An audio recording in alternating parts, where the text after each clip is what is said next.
Well, good morning, Hillside.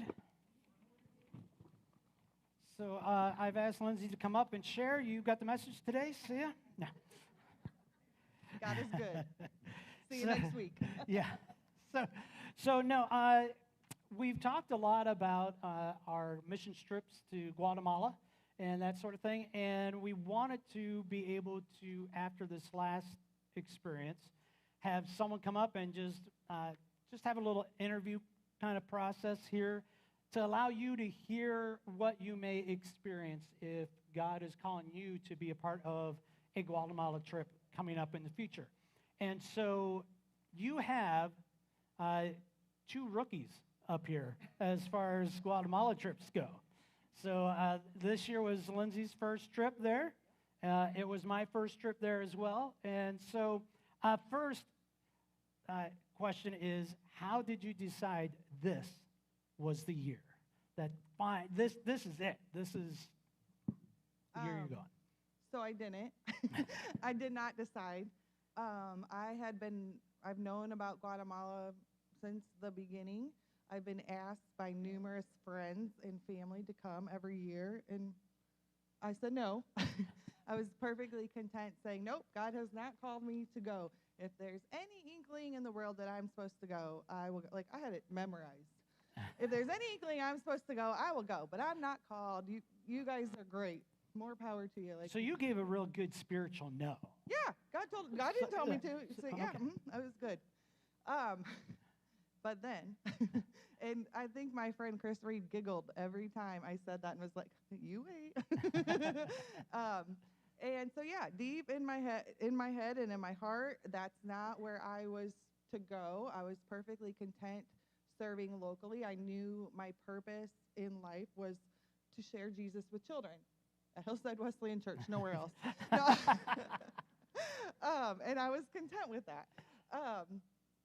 And so about a year and a half ago, had been working. After I left the position here, I took a full-time job at Unity Point and just started, really digging into the relationships there.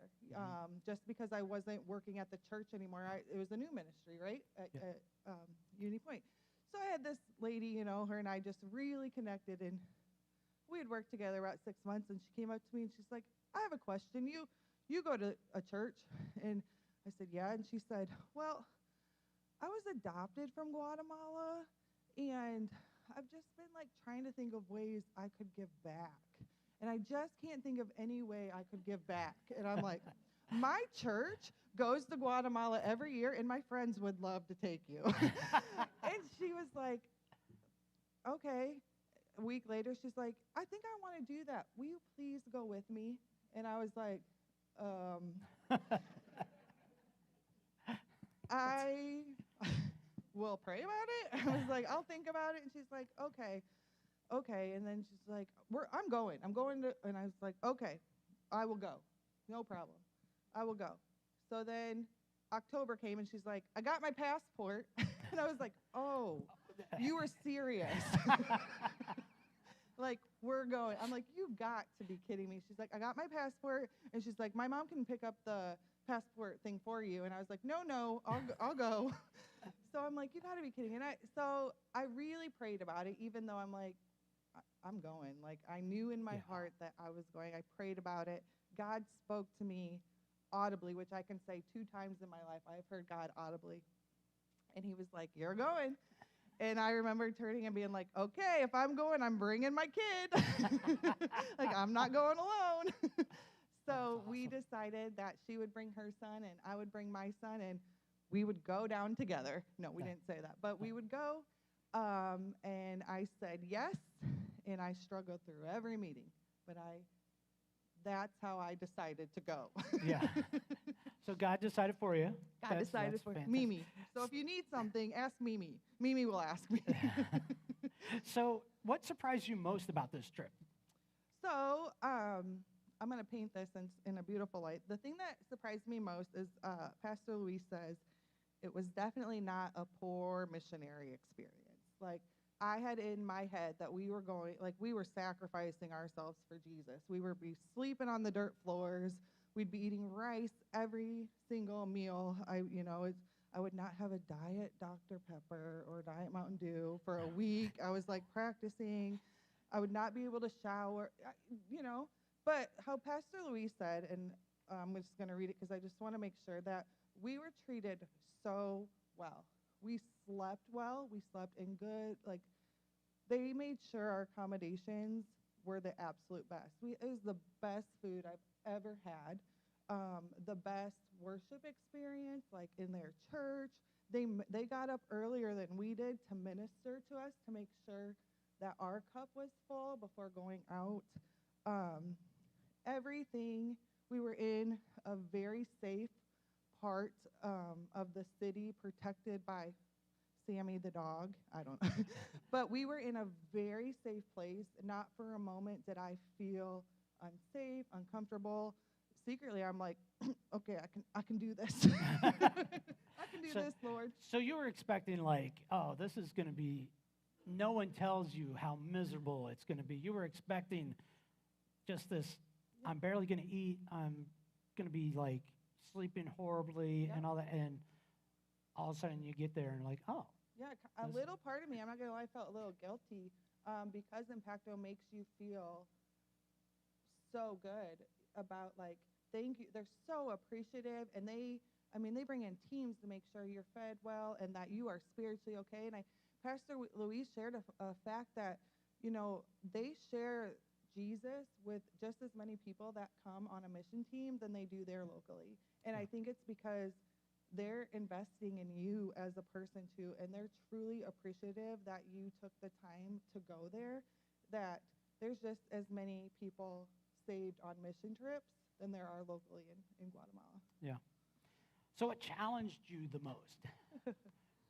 I feel like I could have talked about this the entire time. Yeah. But my obedience, I didn't understand why I needed to go. My calling has been clear since I was 3 years old. I am supposed to lead children to Jesus. I mean, if an adult comes along, I guess I'll tell them too. But, like, they just don't get me like the kids get me. I have a heart for the local church, right? And it almost became an idol because, you know, people would come back from Guatemala and they would say, like, we would see kids that they got taken away from their parents, or we would see kids that didn't have a place to sleep. And I'm like, that's right here in Cedar Rapids. Come to Rev. You will see kids that have been taken from their parents. You will see kids that are not sleeping on bed. Our youth went yesterday, and I'm going to get the number wrong, but delivered almost 20 beds to kids in our town that does not have beds. Like, why do I need to go to Guatemala? That I didn't understand. Why are we going there every year? Like, we've served enough. I'm sure they're good now. And I didn't have a cheerful heart. I have been pretty publicly that I truly feel God has cured my anxiety about 2.5 years ago, and I was starting to have some of those feelings come back, and I thought, okay, we've been through this. You healed me. We're good. Like, there's a new chapter. Like, we've closed that chapter. And I prayed that I would have clarity. Like, please, God, I cannot be hearing you right. This is Satan telling me, you know, like, I'm not hearing you right. Please confirm that I'm supposed to go. I would cry. Like, I would just cry. I couldn't pack. And then the hardest part was my kids. They would be like, why are you crying? And I'm like, do I tell them? Am I honest with them that I'm crying because God asked me to do something that I don't want to do, and it's hard for me? I didn't know how to do that with my kids. You know, I didn't know how to say, I wanted to say, God asked me to do something, and so here I am, and that wasn't it. And so I prayed about it, and it was really important that I show my kids that God asks us to do stuff, and it's hard. And even if we don't want to do it, we do it. And they were like, are you crying because you're scared and something's going to happen to you? And I've not shared this, but the reason I was crying is I knew that I was going to go, and I didn't know what was going to happen, right? You hear about missionaries. and I was trying to be okay with it. I was trying to be okay with me giving the ultimate sacrifice, me doing whatever was needed because that's what God told me to do. And so I would have little moments that I would just be sad. I would just be sad because I thought, okay, God, this is what you want. It could mean that something terrible is going to happen, and it could mean that I'm not going to be coming back to my family. But I love you so much, and I want to be obedient to you, that it's okay. I'm sad, but it's okay. Okay, I don't want to go past this too quick. So, I mean, we started off joking. Yeah. How did you get to Guatemala? Oh, it's still very funny. I'm still laughing with God about it. So you felt this call, yeah, you need to go. But how often in church do we say, well, you know, God called, so now it's going to be all roses and easy? And you're saying, yeah, you definitely felt called, but that didn't make it super easy. And so it was still a struggle step by step. Yeah. And it was really a challenge to, are you going to continue to be obedient, or are you going to tap out at some point? Yeah, because I do, we serve a God of grace, right? If I would have tapped out, God wouldn't have been like, remember that time I called you and you didn't go? Like, we absolutely serve a God of grace. But because of my desire and my love towards God, I didn't want to tap out. And it literally physically and mentally took everything in me every day up until the moment where they had to physically almost put me on the plane to go. And I hope my kids saw that, and my husband, and it wasn't something that I shared with a lot of people because it's not about me, you know. Yes, I was struggling with that internally, but there were 17 other people on this trip. Like, that's just one person's struggle. And so I did share it with my Bible study group in just an honest, I need prayer, not, you know, like there's no way I'm going to do this without my community. And so I did share it with some people. I didn't feel the need to share it with everybody, but I did share it with there. So then I get there, right? Well, first we get on the plane, and I realize I forget my anxiety medication. And I texted my sister, and she's like, God is testing you. And she just thought it was so funny. She just was like, I can't believe God, like, this is God. Like, he's going to show you, like, how you did it. And now you don't even get anything for the plane ride, you know? And so I was like, you know, but we landed in Dallas, and every fear in me went away. And so I'll just touch the one thing then so I obeyed God. And so I thought, okay, I'm in Guatemala. I'm going to wait for that aha moment. This is why I am. And I never got that in Guatemala. I never got why. See, Lindsay, this is why I told you to come. And I struggled with that. I'm like, here, I went, God. I did exactly what you said. Yeah, the sky's supposed to part. There's supposed to be some magic moment. Yeah, some kid was supposed to run to me and be like, I'm committing myself to Jesus because you came, you know, and that did not happen. And so I really struggled with, when I went there, I didn't get a clear, aha moment until I was at the IF gathering yesterday, and somebody made a quote, and I wrote it down, on all my notes, that sometimes, I'm not going to be able to find it, that God just likes to take us places to show his glory. Mm-hmm. And I thought, that's what it was. Like, God got me there to say, look what we did. Even though you weren't a part of it, look what Hillside and Impacto has done. And that just moved me. It still moves me to know that, What the next question, I think I'll talk about it more. Sorry. So how did you see God move during this trip? So, I mean, that kind of goes along with, well, you didn't get this big woohoo aha moment, but after you got home, so now you're looking back and you're thinking of all the places you went to serve, you know, with, it's interesting because we were talking before service, we both have heard stories about happy tummies and all these different things, and you think you know what that's going to look like until you get there. So you've experienced all this now, so yeah, Yeah. where did you see God moving? So the relationship that we had with Impacto absolutely blew my mind. Here's the quote I was going to say. God loves leading people places that show his glory. Numerous times on our trip, I got to hear people say, remember when we prayed for this when it was just grass and fields, and look what it is now? Or remember when we prayed for this Happy Tummies that they would get this, and look what it is now? Remember when we prayed for this building? Look what it is now. And the land that is named there, I'm going to butcher it.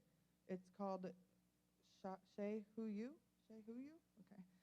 Is that correct? Mayan language? Okay. Which means hillside in Mayan.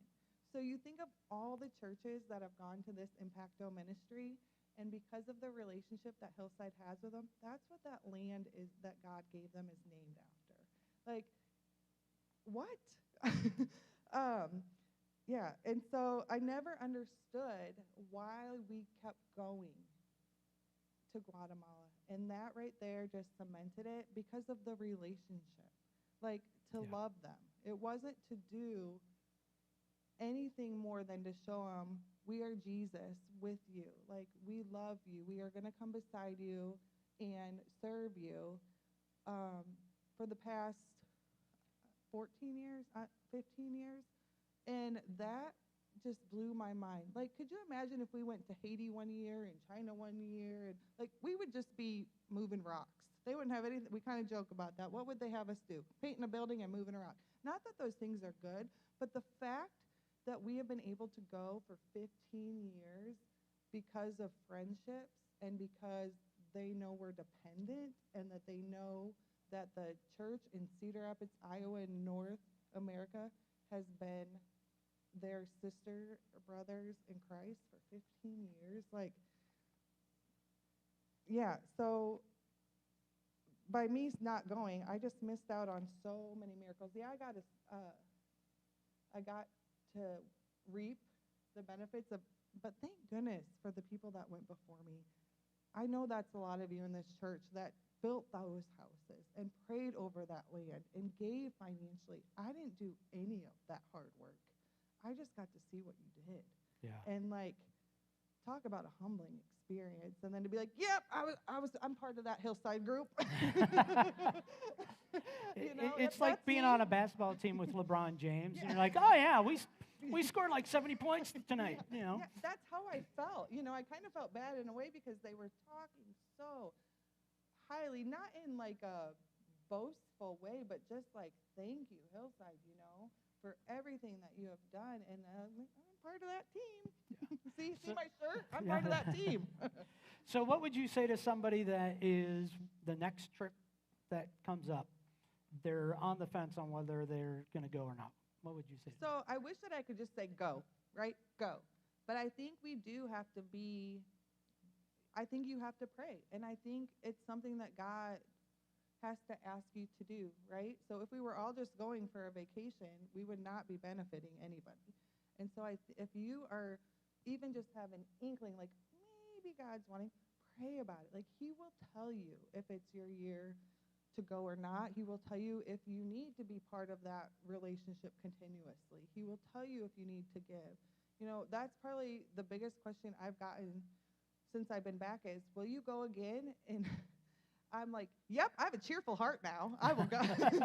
I can serve. But I also am very careful that I want to say if God tells me to, because I'm pretty sure God's, now that I'm ready, God's going to be like, I don't know if I need you to go there now, But I think every year, even if you've gone every year, that we need to pray and make sure that that's what we're hearing. And, when I was sharing that I didn't want to go, a good friend of mine shared, and I'm crying because God told me not to go.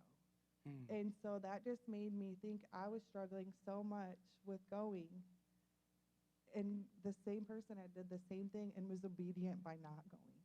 Yeah. And so I think that's just as important. And so I think it's just important to be in the Word and to be in prayer and to pray for that discernment. That's awesome. Yeah. Could you give Lindsay a round of applause? Thank her for coming and sharing. I'll take care of this. So like I said, this was my first year going, and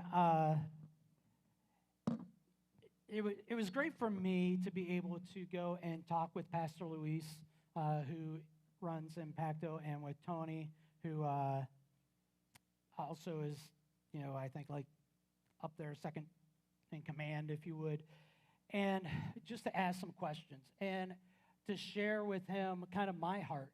If you don't know this about me, I have gone on missions trips.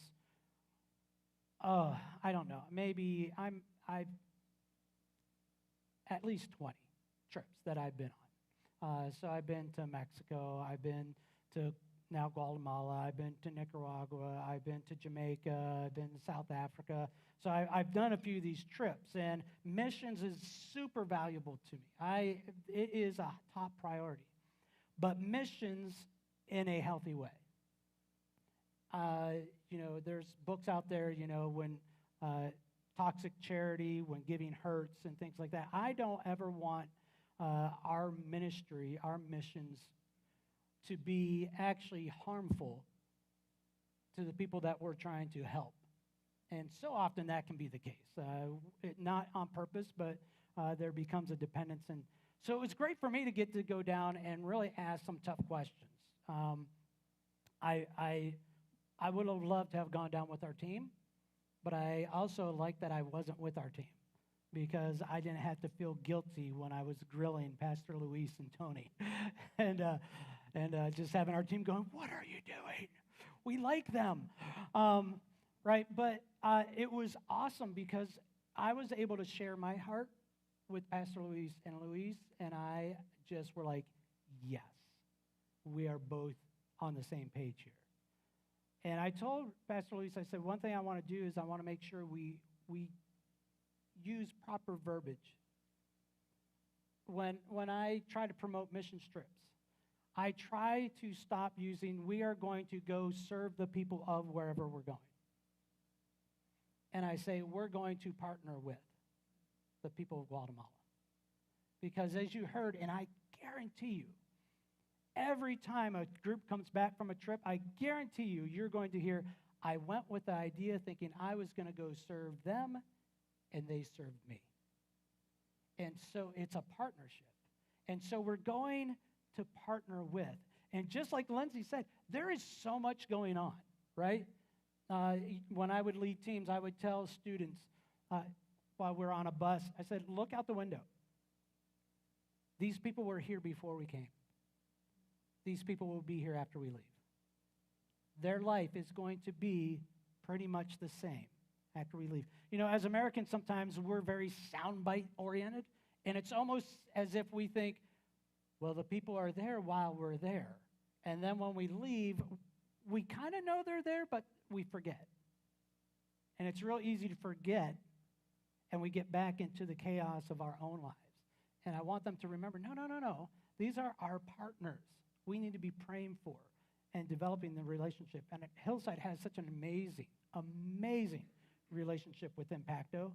And I am just thrilled to have been able to get down there and to see, as Lindsay was saying, we're walking around, and those of you who have met Pastor Luis know exactly what I'm saying.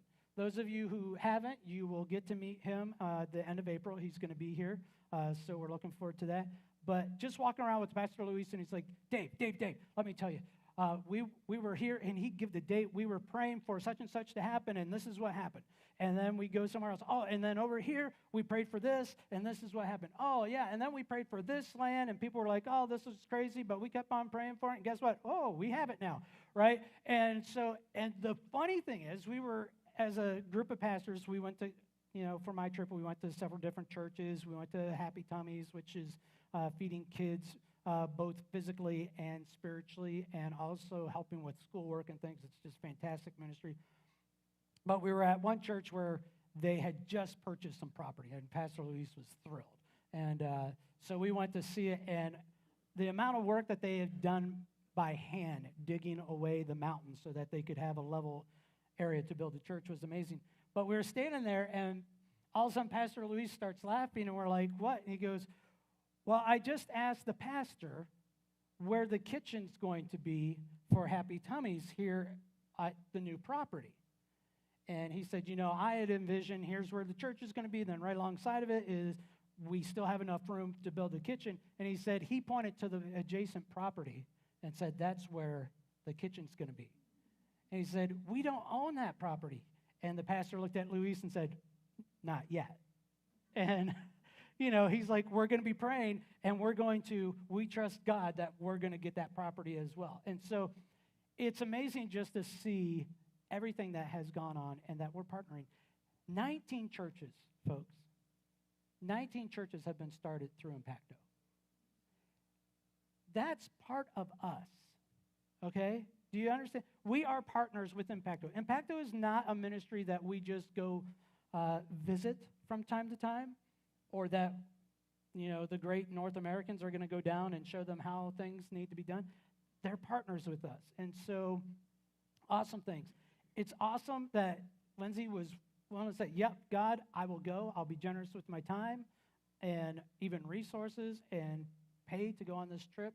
For that whole team to go down, it's been fantastic. And so I wanted you to get a taste of what that's like, because we will be doing more trips down to Guatemala. And I'm looking forward to being on another one of those trips and going down and being able to partner with Impacto with some of you as well. So, hey, just also I want to mention, you probably noticed there's a sheet of paper on your chair. And so these are volunteer opportunities at Hillside. We've been going through this series on like and share and talking about being generous with your time, your skills, and that sort of thing. This is not an all-inclusive list, okay? This is not all the opportunities, but this gives a good snapshot. And so the idea behind this form is, if you're looking for an opportunity to serve, here are some just high-level areas that we could use help here at Hillside. So you can read through this. If there's something that God is kind of poking at you and saying, hey, see this category? This is you. Then all I'd ask is check the blue box that's next to the heading of, administration, student ministry, facilities, grounds, children's ministry. You can read through the rest. And then on the bottom, put your name, email, and phone number.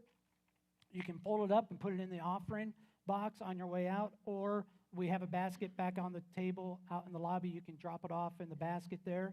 And what will happen is someone will contact you who oversees that area and have a conversation and find out, man, what is it that you're desiring to do or skilled to do, and get you connected so that you can begin to serve here as well, so that we can help you be generous with your time and your talent and your energy and your skills and that sort of thing. So this is just kind of an equipping tool for you. So like I said, love for you to take a look at it. You can take this home if need be and pray about it and say, God, where is it that you want me to go? For some of you, you're looking at it already and going, yep, I already know what it is that I'd love to be a part of. And so you can put that in the offering box or that basket, like I said, after the service.